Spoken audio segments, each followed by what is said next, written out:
Top of the morning to you, everyone that's out there. It's another day. It's another edition of it's Monday, and if it's Monday, you know that it's time for the Sirius Report with none other than the man, the myth, the legend, London Paul, who is here to share with us and break down the latest intel.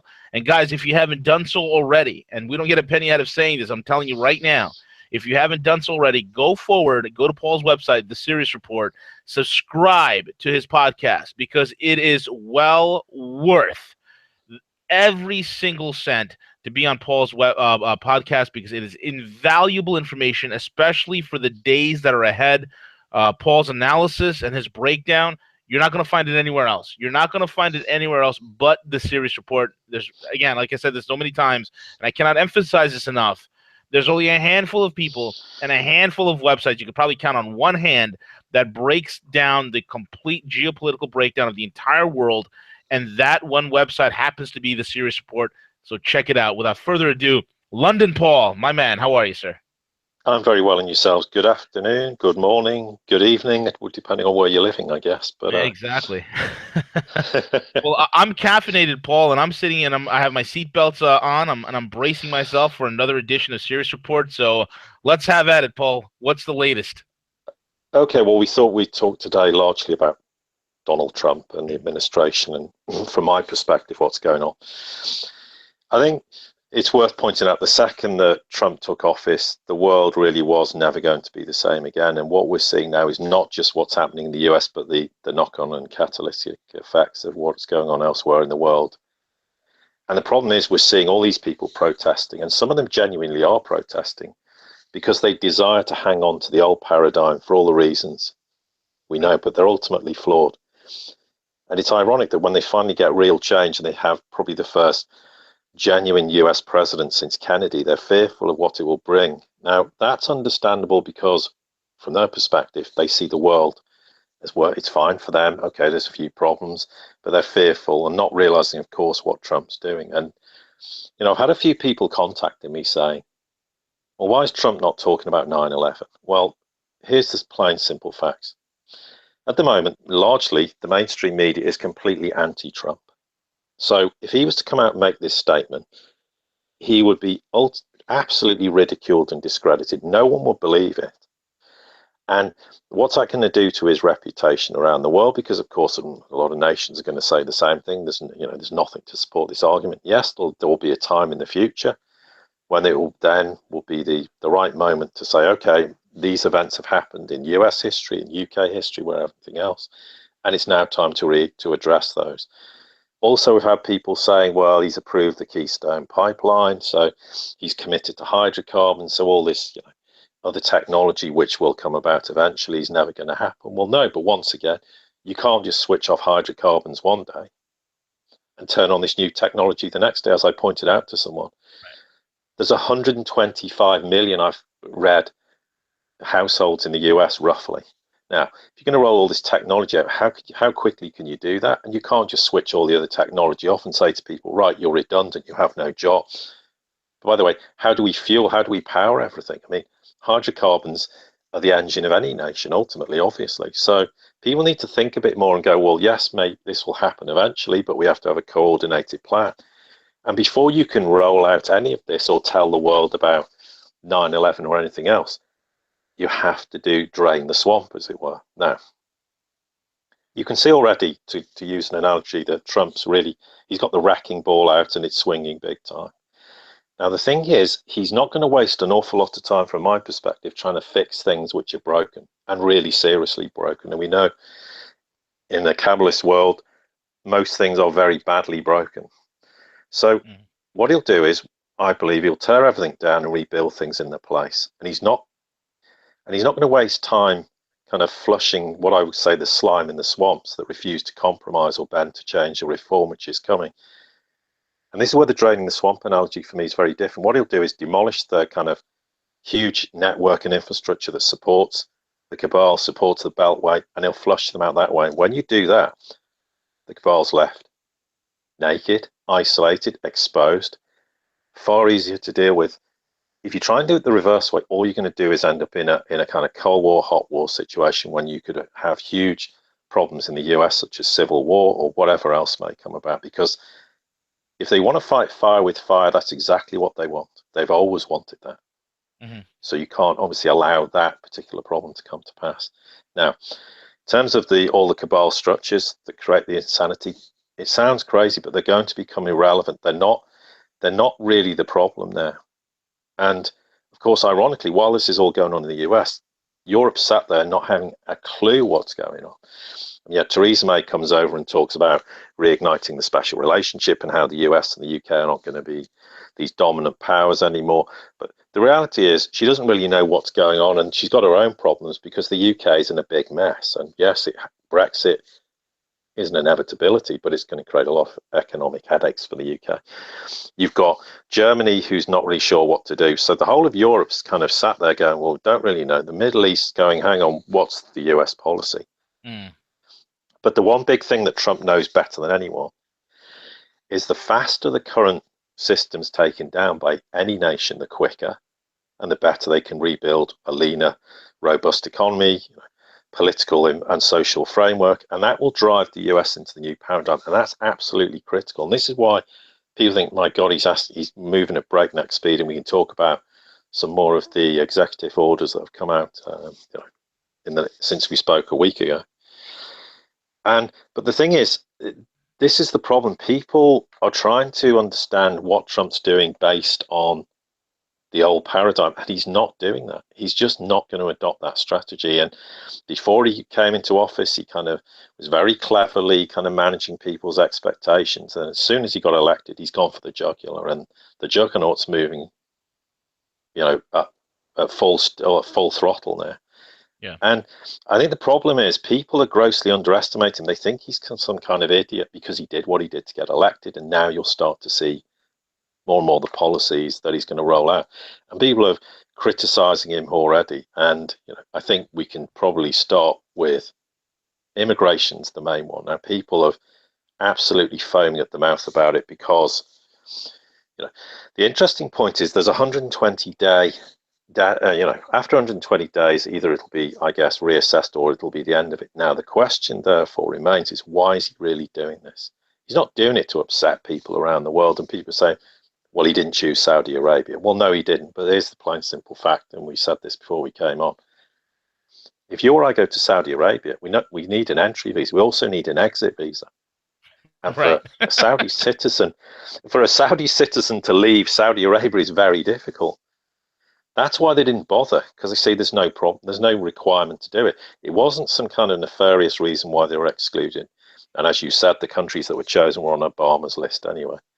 Right. And Obama in 2011 restricted Iraqi refugees. There was nobody complaining about it then. Now, if you didn't like it now, you didn't like it then. Right. And this is where this is the whole disproportionate nature. If we look at the Obama era, it was just war after war after war. They had the drone programs that killed countless innocent civilians. The list goes on. He got the Nobel Peace Prize for doing what exactly? Waging war. I mean, so people are all foaming at the mouth about that and foaming at the mouth about his immigration policy. But what he's basically doing, and from what I understand, it's a simple task of saying, we're doing this partly to highlight the deficiencies of the current system and why it doesn't work. And we're already seeing that apparently there's some computer glitches or outages which cause a huge load of problem with people getting processed to get to the US, and that the immigration process needs to be overhauled and it works efficiently. Right. Now, some people say, well, it's a bit of an extreme way of going about doing this. And of course, if we look, what was one of the final statements I think that came out of Obama was when he said he acknowledged that there was a terrorist threat and there'd been setbacks, and that whilst there was no attack on the level of 9/11, he said, the threat of terrorism exists and will endure because of this kind of network of groups called ISIS, who he says use all kind of social media and whatever to spread hateful ideology. And he said that the threat's compounded by the ease with which people in the US, including those with terrorist leanings, get their hands on guns. Well, we won't go into the whole gun debate because that's an entirely different thing. But he's kind of saying, oh, we've made all this progress and we know that the threat persists and we have to take a long-term view of the terrorist threat, pursue a strategy.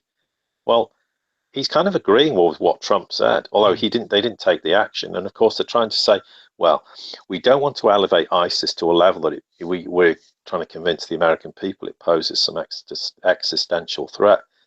Well, hang on, that's exactly what they've told the whole world and terrified everyone by precisely doing that. So, in many ways, the different thing that Trump's done is, and it is going to be deeply unpopular with people. And yeah, there are going to be people who, and Trump, to coin a very bad phrase, there's going to be collateral damage in all these policies that he introduces, because there are going to be people who should go into the US and have every right to be and Yeah. can't get in. And then, but from his perspective, there's a major problem. And I think really he can't say this, but the reality is what he's really fearful of. He knows he's got the cabal on his back, and they will do anything they can to potentially create false flags or to do something to try and disrupt the early days of his presidency. And I think that is also one of the reasons. Now, maybe he's had intelligence briefings that have suggested, you want to be careful about this. We've got reason to believe there might be people trying to get in the US. I don't know. I don't know whether that's true or not. Yeah. But You I know, think that's a very distinct possibility as well. I'm starting to think, and what I'm in the middle. I'm right now writing an article, which will be up by Friday, and at the same time, I'm going to be speaking about it on Friday as well. And I know, Paul, I mean, some of our information between your sources and my sources kind of they match up very squarely. Mm-hmm.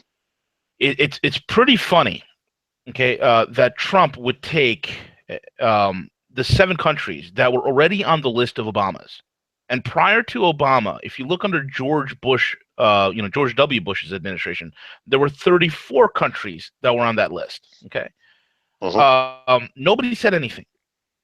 Takes the 7 countries that were on Obama's list, begins to enforce those immigration laws. Then all of a sudden, there is this massive hoopla. I think he knows that he knew for a fact that as soon as he was going to implement and really put teeth to this idea to put teeth to this action of banning immigration from these 7 countries or forestalling it, he knew it would bring the left out. I think he's baiting Soros. I think Oh, he is undoubtedly. baiting the globalists. Yes, Oh no, and there is. Well, that's part of draining the swamp as well. yeah. What he's going to be very deft at doing going forward, and to use an analogy, he'll walk into he'll open the door, get a load of people to walk into a room. Then he's Mhm. going to throw the proverbial hand grenade in the room, shut the door, and walk off, and see how everyone reacts in response. That's exactly what he's doing. And that that seems very obvious at this stage. So he's kind of, I mean, you can see, to do with the whole Mexican wall situation, it's turned into a bit of a tit for tat, and people have walked away from meetings and don't want to have a discussion with Trump. And in the end, they're all going to come back to the table and have a chat about it, and they'll sort it out. But he's trying to see at the moment, get the lie of the land and see how people react and see who's going to respond and who's going to take Mexico's side. Is how they're going to react. What are Mexico going to do? It's a way of just seeing the lie of the land, and it's part of draining the swamp, Yeah, basically. 1000%. I agree with you. Seeing these and every single one of these NGOs coming out there, um, it is what these NGOs are doing. It's going to allow them uh to basically trace all the way back to the source. Follow the money, because there's a reason why these NGOs are out there. Somebody's paying for these people to be out there. These people, it's amazing. Who could afford to protest day after day after day after day? They're getting paid by somebody. We all know who that is. It's Georgi Schwartz, aka George Soros. Oh, absolutely. Yeah. I mean, you might get the odd person who's there genuinely protesting, but yeah, a huge amount of them are there just to whip up, you know, the proverbial, shitstorm in any way they can to discredit Trump. And it's going to go on. And whatever Trump says, I'm surprised that we haven't had a major kickoff to do in Dakota to do with the pipelines. But of course, there's concessions where they've moved it away from the sacred lands, and people are concerned. And they do have a right to be concerned environmentally, because in Iowa there was that huge, I think, over 100,000 gallons of leakage. So there are problems, but modern pipelines are far more efficient, they're far more safe, and he's also said he wants US steel, so he wants everything to be done internally. So but there will be protests about that, but for sure. I mean, but I think one of the greatest examples of what he did was when we had the mass exodus from the State Department. I mean, the entire senior level of management officials just apparently left. Now, some people were saying, oh, they resigned in protest, but from what I understand, they were basically all fired. Oh, Now, absolutely. now, obviously, state departments, there's always this kind of churn when you get new administrations in, but by all accounts, some people were trying to resign and they've just said, yeah, we don't want you anywhere. Your services are no longer required. Some retired by rotation. Now, you can, but this type of high turnover and the abrupt and this kind of simultaneous exodus of all these senior officials, no one's ever seen it before, and it's extremely unusual because, after all, they're the backbone of what delivers foreign policy.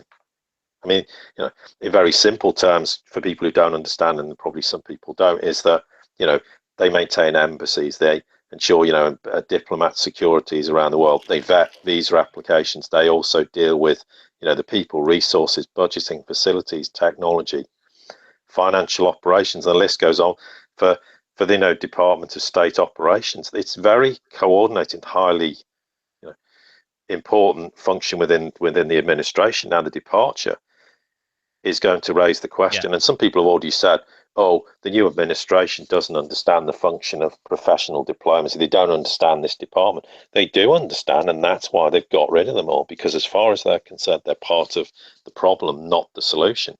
And that it may seem extreme, but you're going to have to get used to seeing this an awful lot more going forward. And not, in places that people might really be quite surprised to see. Absolutely correct, man. I mean, it's unprecedented that you have the State Department all leaving at once. All their resignations have been accepted. How some would say the God Emperor draining the swamp. Well, I mean, the interesting, some of them have been there for like 30, 40 years, and they've all just Yes. simultaneously gone. And, we'll see obviously where these people go and what happens, because there is going to be an inevitable fallout from every department, every facet of the administration. We're going to see fallout from it. Now, what fallout we're going to see with regards to the State Department remains to be seen. But it's just another one of those interesting facets that's coming out, and rather like the whole big pharma thing. I mean, we spoke about this, and I read somewhere just the other day that apparently, I mean, one of the people that obviously Trump's championing is Robert Kennedy Jr.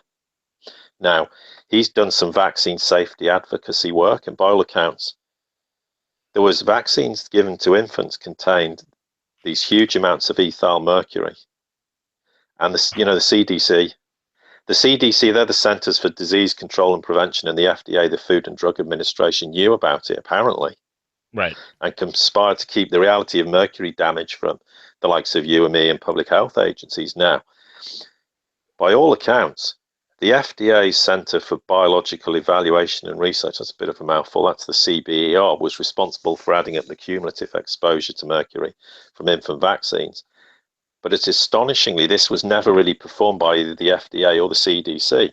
Now, obviously, when the agency finally performed the basic calculation, the regulators realized that, a 6-month-old, 9-month-old infant had received dosages to the equivalent of something like 100, nearly 200 micrograms of mercury. Now, these calculations were made back in the 90s, Yeah. and they've been allegedly covered up ever since. Now, isn't it interesting that Trump's talking about getting this guy on the case, to Robert Kennedy, obviously Jr. Now he's been working on these are the kind of exposure that we're going to start to see. It's not just going to be tackling one aspect of the problems we have. It's It's all of it. multifaceted. It's all of it. And, just to pick on a few other things, obviously there's the issue to do with the Federal Reserve. That is under scrutiny, absolutely sure. And what we can say regarding the Federal Reserve, and this seems to be certainly a Trump kind of policy, is regarding the whole administration, is they're pretty unified on the Federal Reserve. They know what it does. Yes, it monetizes debt, it creates all the asset bubble. We know it's totally untransparent. its regulations really cripple the economy. Its bloated balance sheet, well, it's never going to be wound down. But most importantly, they realised it's got way too much power. So it's going to have to, it's another one that's going to have to come under scrutiny now. That's going to certainly ruffle a lot of feathers in the process, but that's going to happen. There's talk, obviously, of the CIA and the Pentagon undergoing some huge internal reform and auditing going on that's being kept quite quiet. We've had a lot of rumours about gold auditing going on. Well, by all accounts, that is absolutely going to happen. So, and of course, the ramifications of that are going to be huge. Yeah. So, it's very much a process of tackling everything head on, and some of the executive orders, I mean, we had the one with ISIS. Now, obviously, we know what the US policy's been to do with ISIS, not actually dealing with anything, pretending to deal with it in the likes of Syria and Iraq, but actually not doing anything of the sort. But now he said, well, I'm giving you 30 days to draw up a plan, a comprehensive plan. Now, the question everyone should be asking themselves is, hang on, why is our president having to ask now, after all the years we were in Iraq, all the years we've been flirting around in Syria to varying degrees, why is he suddenly asking a comprehensive plan to defeat ISIS? Weren't we doing that anyway? Right. Which, of Exactly. course, and and then he's got the reorganization of the National Security Council, Homeland Security, and that kind of ties in with what he says to do with immigration and obviously national security. There's the federal freeze hiring, and we'll see a lot of this. As much as he'll spend money where he wants to spend it, he's correspondingly going to say, well, we don't need to, half the people or a third of the people we're going to have. And I think the freeze will mean something like 40,000 jobs. Yeah. Now, I don't know what they get paid annually, but people say, well, that's small change. But we have a saying in the UK, if you look after the pennies, the pounds look after themselves. And you've got to start somewhere and say, we're going to have to make cuts where cuts need to be made. But also the great thing is he wants to streamline the permitting and reduce regulatory burdens for domestic manufacturing. That's wonderful for the economy. He's looking at trying to find tax concessions for people. I mean, we talked about this before, but I am a real advocate of low taxation. High taxation doesn't work. It's a myth. So Yeah. he's looking at trying to streamline industry to make it more efficient, to be able to give companies more opportunity to be able to do what they want to do rather than being burdened by absolutely crass kind of regulatory requirements. That doesn't mean you cut corners in terms of safety. And then, of course, also there was all the regulatory freeze where he's all the current pending regulations until his administration looks at them with a fine tooth comb. He's going to say, well, putting a freeze on it. Now, obviously, they won't put freeze on things like healthcare and finance or national security matters, even though I guess that is clearly under review. But that's another process where he's saying, well, I want to see exactly what the hell's going on. What is in due process? And are we going to actually approve this? So the amount of work that's going on, I mean, you could arguably say he's done more in a week Yeah. than, well, he has probably done more in a week than Obama did. Well, in how many years? I don't know. 8 years. Probably 8 years. Yeah. Yeah, I would say the entire 8 years. I mean, Obama's legacy at this point, I mean, everything's been destroyed and dashed to pieces. His only legacy right now, Paul, is his wife's failed school lunch program, which I think is about an ounce of yogurt, a string of cheese, two crackers, and one chicken nugget. I think that that is Obama's legacy, a school lunch program. Wow. Unreal.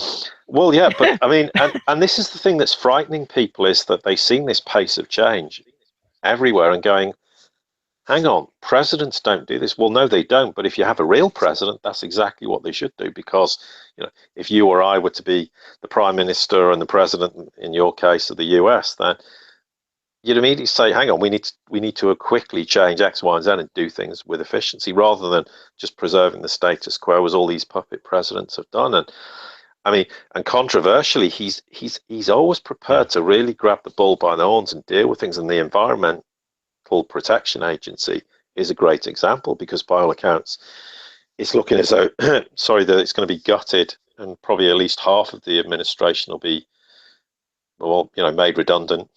Yeah. Um, and the rationale is that he thinks that, well, a lot of the work they're doing is inefficient. It's not needed. We need to assess what it is they want to actually do in terms of on a project basis. So, of course, they had that kind of the freeze on the grant money and contract operations. And then, of course, there was also this gagging order that's still in place. Not sure exactly what that relates to. But now, obviously, they'll resume sending money to state-run environmental protection programs. But, I mean, the guy who wants to run it, Scott Pruitt's a climate change skeptic.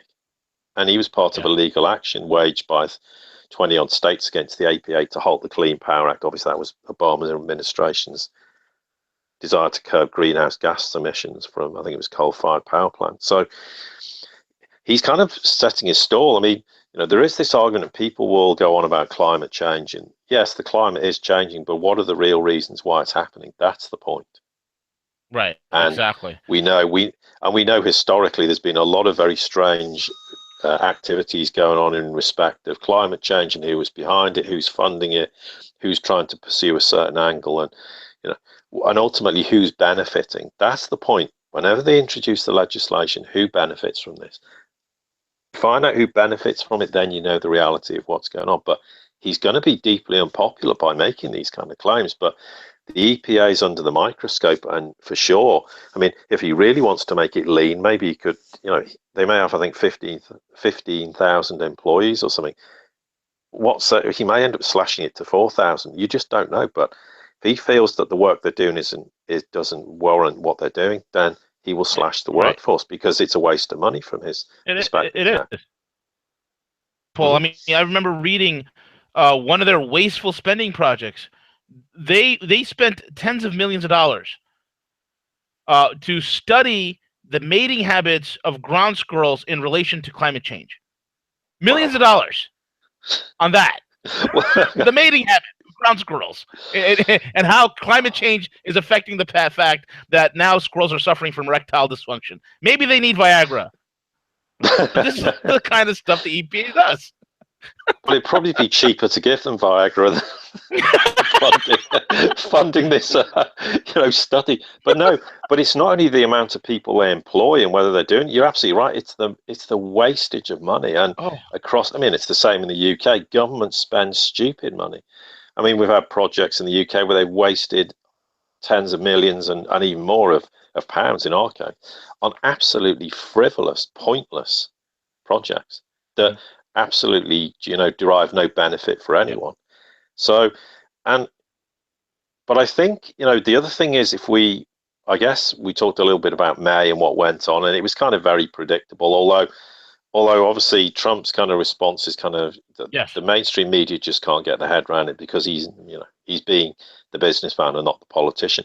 But interestingly, of course, Trump spoke to Putin. Now, you know, there's going to be the public. Well, this was discussed and that was discussed. Now, for sure, they're going to have a unified approach to do with ISIS and Syria and the Middle East and beyond, and generally a coordinated plan to deal with this problem. Because you can bet your bottom dollar when it all, everything eventually gets resolved in the Middle East, we're going to still have problems. It's going to become more of an issue where the terrorist threats then are going to be very sporadic, but they're going to go into countries. They could go into the US, they could go into the UK, they could go anywhere. They're not just going to sit down and do nothing, but of course, they're not going to be able to coordinate the response they have in Syria or anything like that. Those days will be over. But there is still the threat, and of course, globally, there's going to be a need to address this. So that's certainly point one that Trump and Putin discussed. The other thing is the issue of sanction. There is no doubt Trump tomorrow, if he could get away with it, would say, right, we're going to end sanctions. This is pointless, and these are in. But he knows, Putin knows, you can't just do that. Right. It would. I mean, Exactly. Trump might want to do, not take any hostages in what he does, but even he realizes you've got to be careful. But for sure, that is going to come to pass. The whole sanctions issue is ridiculous, and we know. And I mean, and the rationale when Theresa May went, well, we think the Minsk, agreement has to be honoured by all sides. Well, hang on a minute. The question that these people never ask is, that Russia sat down and helped formulate these accords to try and resolve the problem. Russia, now people say they are, but it's a civil war. It actually is a civil war, a real one, not like in Syria between Donbass Right. and the Ukrainians. And there's a civil war going on, and the only side who won't abide by them is Ukraine, is Kiev. Mm-hmm.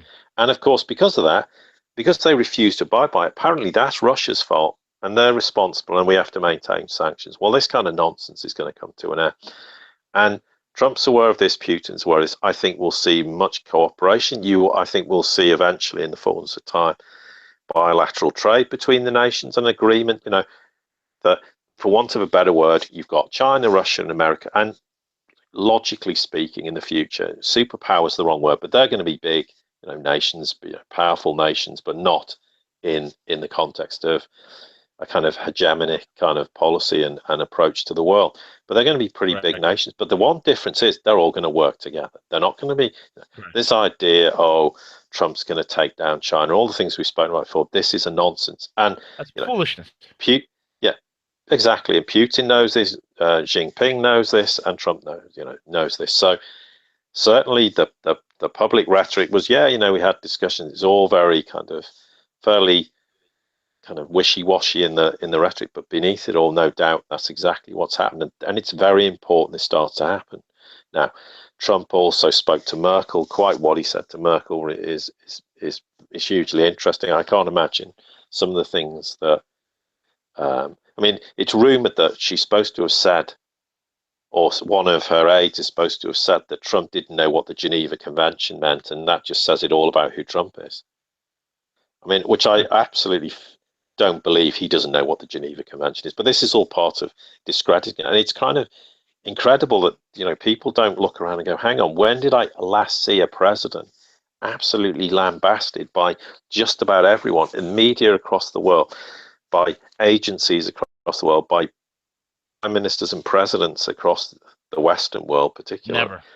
It's never happened. And they're not asking the question, why? Well, we know the question why, or the answer as well. So that's pretty, for me, is kind of very important. And I think eventually Trump will win the war with the media. And it all goes back, for me, back to October, when there was this story of this former employee who was supposed to be of MI6, and he was paid, I think, by the Democrats. They alleged to dig up dirt on Trump and convince all these media outlets to publish this expose, with accusations about Trump's business corruption and all this treason and God knows what else he'd been doing, with the overarching theme that Trump was in servitude to Moscow because they were blackmailing and bribing it. Now, of course, initially no one would touch it, but eventually conversations were had and certain agent and news outlets decided to run with it.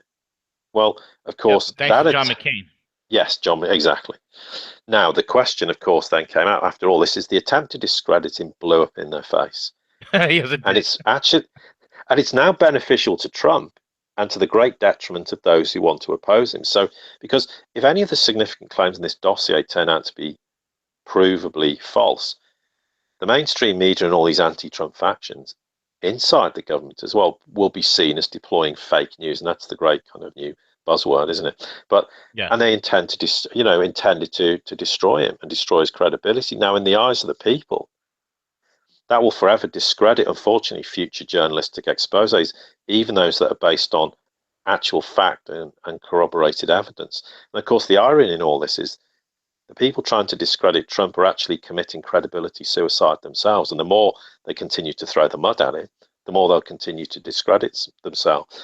And for me, the backbone of the mainstream media is finally being broken. Now, it doesn't mean it's going to collapse overnight. And the great thing is they managed to do it all to themselves by their own stupid actions.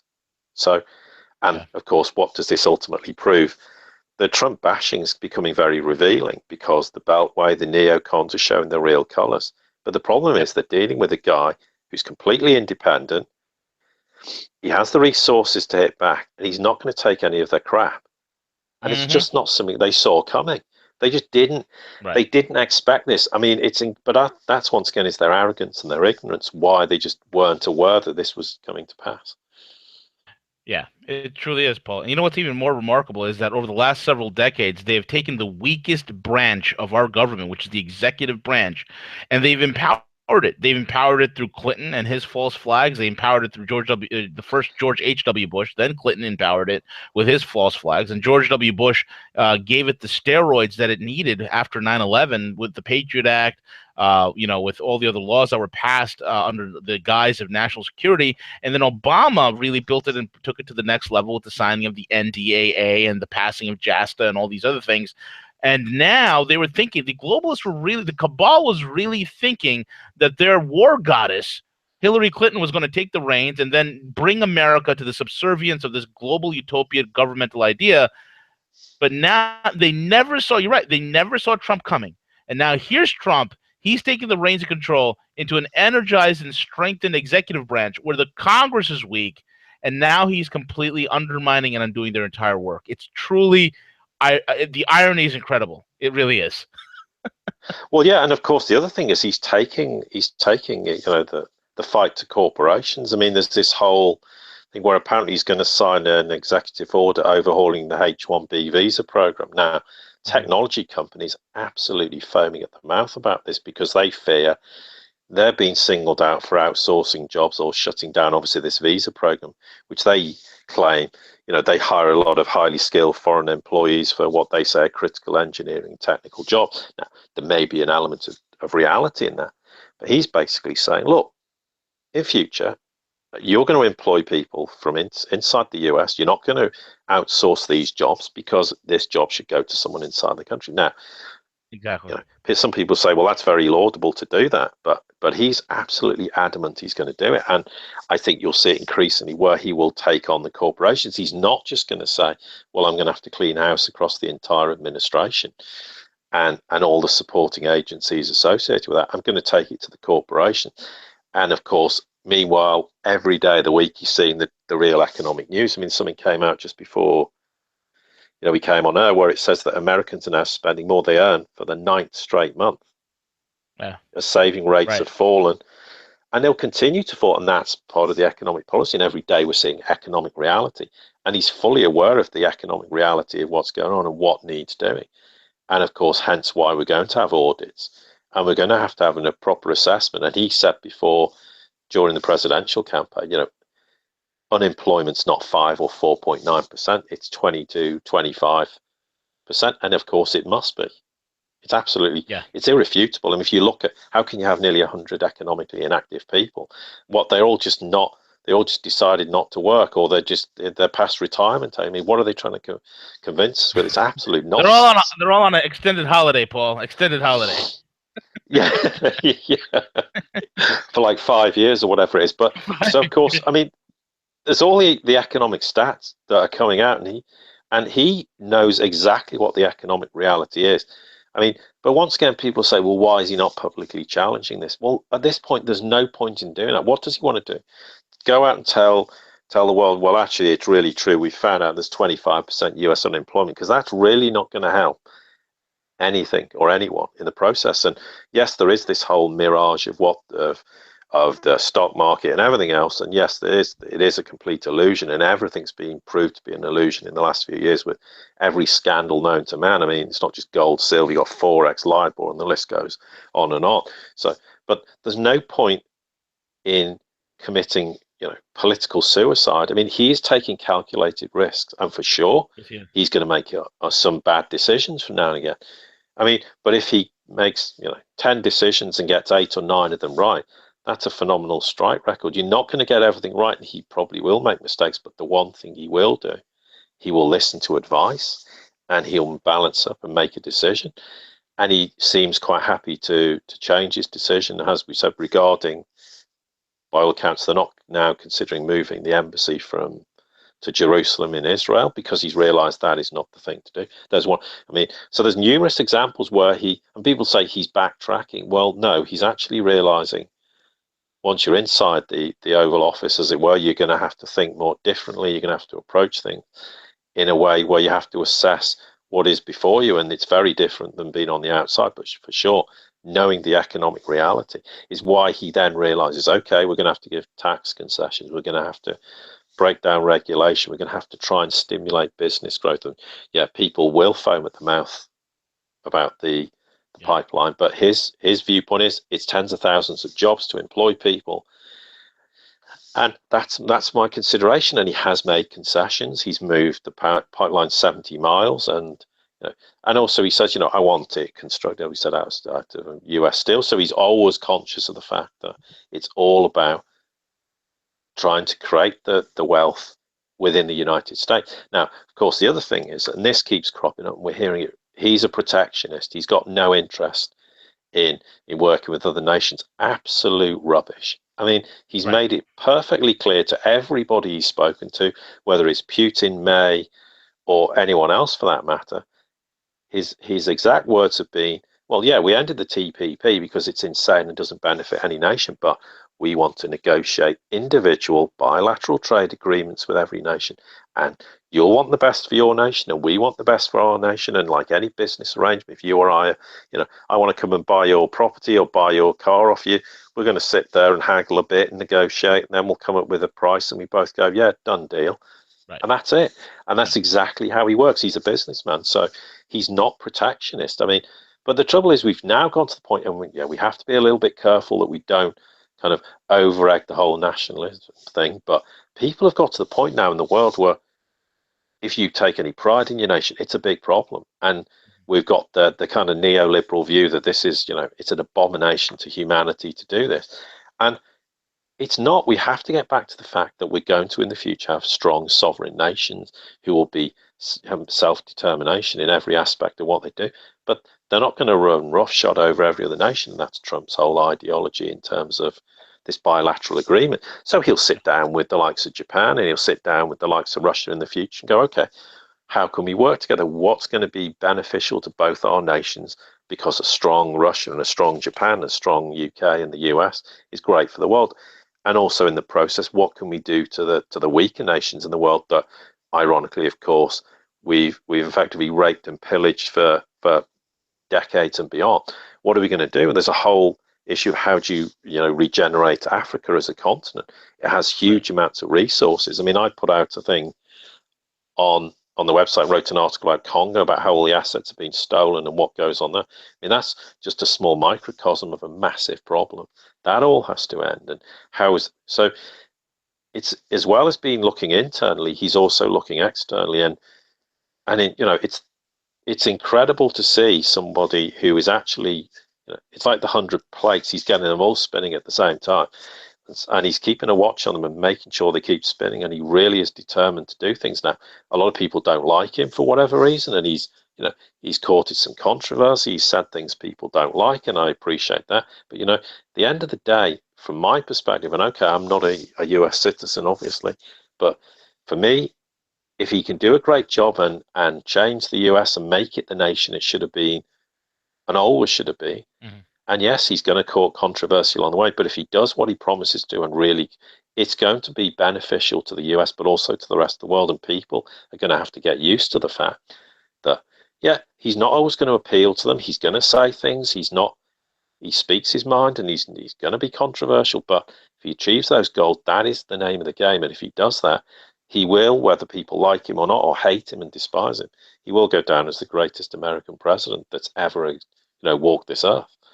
And that, from my perspective, he will, because he'll have taken the bull by the horns. He's taken the cabal on, and he'll defeat them.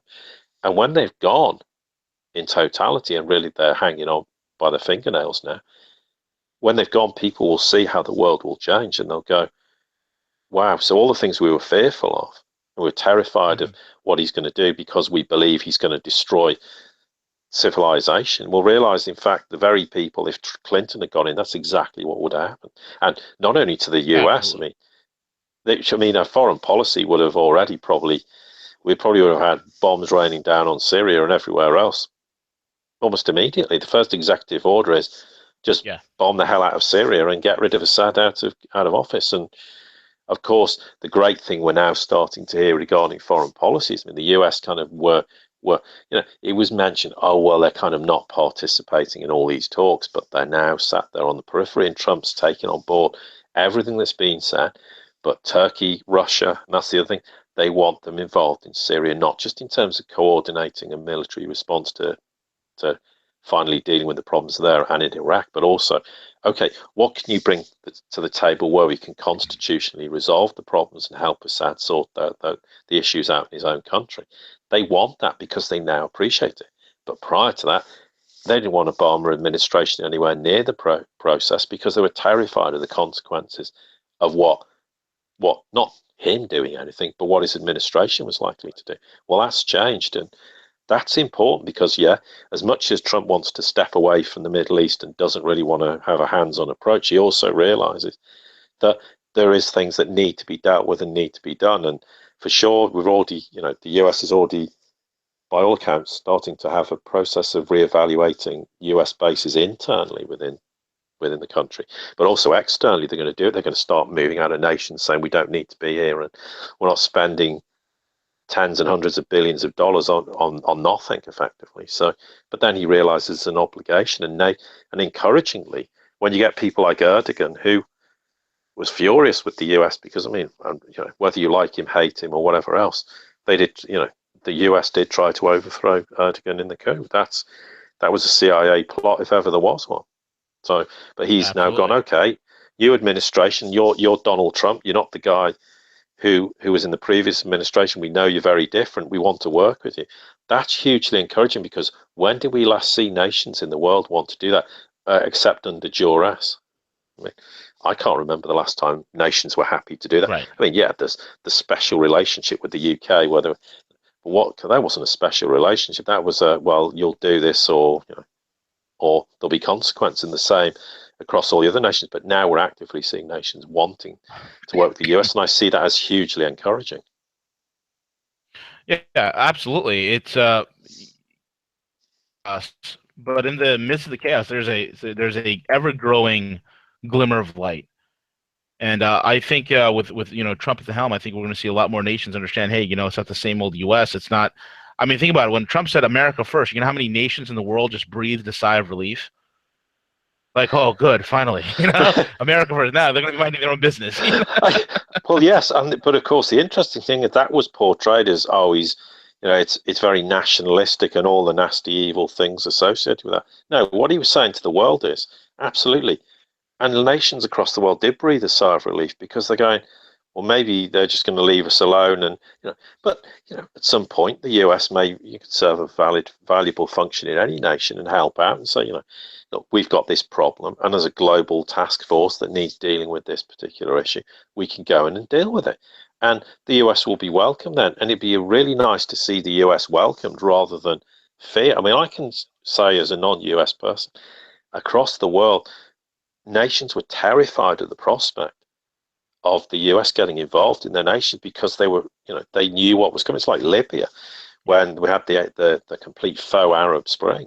They were terrified because they knew what the consequences would be, and ultimately, of course, now it's just one gigantic civil war that the Western media never reports on. That's the legacy of what's gone on, and of course, now I think nations are going. We don't have to be quite so fearful. Yeah, there's a lot of damage and collateral damage that needs addressing, and that's not going to happen overnight. And that's the other thing, he's been in office a week, and there's people talking like, well, why has he not solved 40 years of problems? I mean, you know, it's it's just impossible, and it's never going to happen. So, right. you've got to give the guy a chance. I mean, ultimately, I'm pretty neutral. I mean, he's not my president. But for the sake of the world and for the US, and Lisa and I have got a lot of friends and people we care deeply about who live in the US, and we want the best for them as a nation as we want for everyone. But the issue is that ultimately, with all this, is if the US doesn't succeed, then it's hugely detrimental to the world. But it has to succeed not on the terms of the cabal, but on the terms of what is right for the American people and right for the world. And that's the big difference. And people are still trying to adjust to that and don't really understand Yeah, the reality of what's coming. But that's going to take time, and that's part of the education process. And you know, us doing shows like this, not over egging, ourselves, but we do what we can to try and highlight and bring that awareness to people, and hopefully, it does help. absolutely correct, Paul. Absolutely correct. I mean, there's a lot at stake, and one of the things that this color revolution has done is allowed people to think very emotionally and not logically. And I think this is going to backfire on the cabal. I think what's going to happen is that there's going to be more of a logic. There's a solidifying of and an energizing of Trump's base. There's a that energizing of those who are the true patriots, who are Americans, who finally understand. Hey, wait a minute! It truly is the patriots. It truly is the nationalists. Truly us against them. These globalist interests. And I think that's going to be revealed in the next coming few weeks. Oh, yes, undoubtedly. I think you'll see that more and more. And I think you'll start to see the opposition. I mean, yes, the paid opposition is going to turn up everywhere. I mean, they're going to turn up outside Trump's hotels. They're going to hang outside Washington. But Yeah, eventually, either they'll run the campaign will run out of money and they'll say we're not funding this anymore, or they'll just give up and people will go home and that'll be the end of it because they'll give up. And increasingly, people will more and more support the Trump policy. At this moment, understandably, there's people reticent. Yeah, there's people who voted for him, and as far as they're concerned, whatever Trump does is fine. There's going to be a whole bunch of people who voted Democrat or otherwise who are very nervous and fearful. But if he does the right things, they're going to get more and more on side, and it's going to sidestep the whole issue of all these protests. Yeah, I don't doubt there are genuine people. I know people who genuinely despise Trump and are fearful of him and loathe him. Well, but the only way he's going to is you've got to give him time. And if, after 4 years he's failed or after 2 years he's not doing his job, I'm going to be the first person who'll come on here or anywhere else and say, do you know what? He's an abysmal failure. He didn't do his job. He hasn't done what he promised to do. And and he's a failure. And I'm not going to stand there and defend him. But I right. think but I think you have to give him a chance to Yeah, see if he'll succeed. But if anyone's going to succeed in doing this, it's him. And if he doesn't succeed, well, it puts the future of the US in a very I precarious agree. state. So it's in everyone's interest to give him the opportunity. But I mean, every week now you're going to have groundbreaking headlines. I mean, next Monday when we talk, I mean, we could probably have a Trump show every week for the next 6 months or a year. But I mean, obviously, we need to kind of look at other things as well. But I think, Absolutely. we can pick out the key things each week, spend 5, 10 minutes and pick them out. And I know obviously you'll talk about it on your other shows and do things, but it is fundamentally important because the strategy he is going to implement and put into place is not just going to affect the US, it will also start to affect the rest of the world. And when Yeah. people sort of eventually sits down with Mexico and they resolve the differences and they sign an agreement and everyone's happy, people are going to be going, oh, this is the new way you conduct, it's not diplomacy anymore. It's just hard nosed business.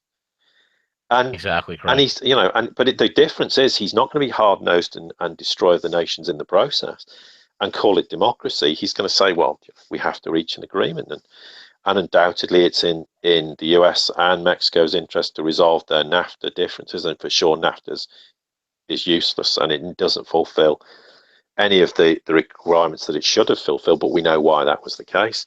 But also, it's in Mexico's interest to work the US and also vice versa. And I think there's also the issue of how, if NAFTA goes out the window, what happens to the US and Canada? There's a lot of issues that need resolving there too. So that's just a starting point. But in terms of Putin, and I think we need to start paying attention also to the rhetoric coming out regarding Russia and China. I mean, May was very vitriolic in a sense to do with Russia and keeping the old stance. And Those are Trump's just body words. language was, yeah. It's just Yeah, rhetoric. and I Just think May to some degree, while she doesn't really know everything, will have a much better understanding the world's changing. Might not quite know what that means, but certainly some of the rhetoric suggests they're aware of that. And the UK, rather like the US, is going through a transitional phase, and it's got huge problems. I mean, you know, yeah, it's very likely, and I've spoken about this for a while, that the UK's financial centre may well not be London in the future. It correct. could be that. It could well be changing. I think there's moves, and I've seen enough already where quite a lot of organisations are very stealthily moving operations to the north of England. There's big changes coming out. There's huge, massive developments happening in the northwest of England in terms of which will regenerate the area as ports. And the argument is Does this have anything to do with the US in the future? Maybe because I I mean, think if you so. think in the old days, we had the transatlantic route, which went from obviously the US from the East Coast to the UK. Well, are we moving back to that again? It's very likely. You mean I think so? so. There's huge indications of things being in place for a while, and it comes back to the point that was said to me that Trump will be the next US president, provided they don't kill him. And at that point, there was no sign of him ever being in a position to do that. Clearly, there's been big moves going afoot for a long time. And I think the other thing is we may see some quite incredible surprises. There's a few things being said to me, and I'm not trying to, upset people by not going into the detail, but there's rumors of all sorts of things that may come to pass in the US, which economically could be hugely beneficial to them. And if they Right. do, all well and good. But at this stage, it's kind of a bit, for me, a little bit kind of, well, where's the evidence? We need to, I mean, you and I, and everybody else hears a lot of things all the time, but they're encouraging, and if they come to fruition, it would be hugely beneficial economically to the US. And because we all know, people say the debt doesn't exist and all that, but the US has to service this debt and reduce its trade deficit and all the things. So anything that gives them a Yeah. toehold in that respect is a great thing. It really is. And also the fact, man, I mean, something remarkable happened within the first few days, week or two of the new year. You had the first freight train arrive from China right into London. Yes. That was remarkable. Well, this is the, And I think also that with sorry, go on. go No, ahead. go on.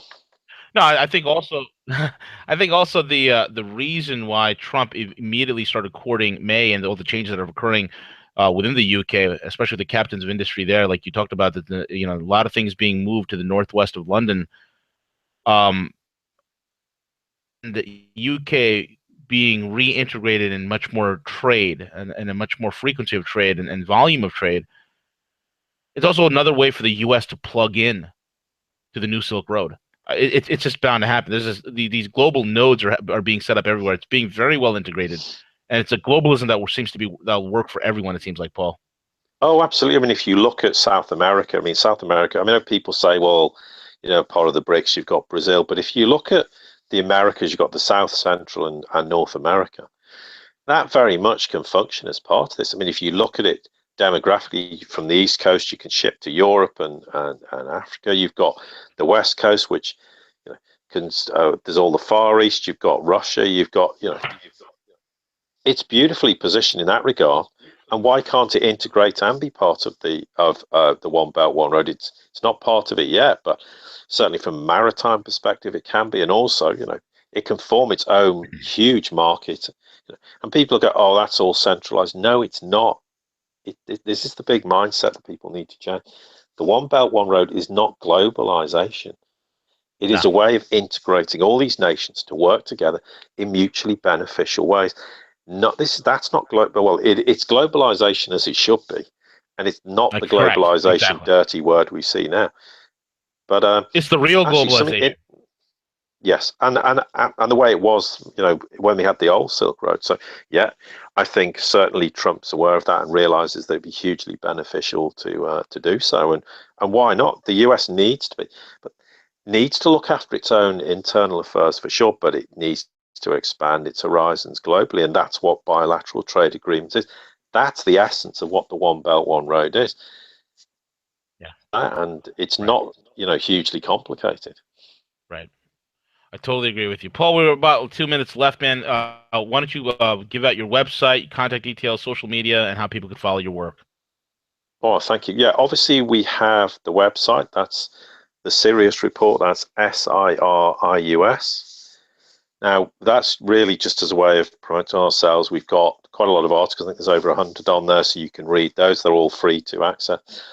We have a premium content page, which is where you very kindly, and it's absolutely true. Rogue Money doesn't get a penny out of this by plugging it for us. They very kindly do so. And that's we do 5 podcasts a week, probably 10 to 15 minutes. Occasionally we do a double podcast like we did on Friday. And that's really all the geopolitical, financial information. It's globally. We talk about things we're aware of, and intelligence that I become aware of, and things we can talk about, and trying to knit everything together, and it's $4.75 a month, so you get about 22 podcasts a month. We also have a supporting. You've got the Facebook page, which is the Sirius Report, but there's also the premium one, which is for the podcast subscribers. We have the Twitter page, which is just at the Sirius Report, which we've got quite. I think we've doubled the amount of followers in the last couple of weeks, so that's good. We need to start to use it more, but time is obviously at a premium. We're trying to do as much as we can, and in essence, and obviously thanks to everyone who's subscribed, and I think a lot of that's down to you guys at Rogue Money. So we equally extend that thanks to you too.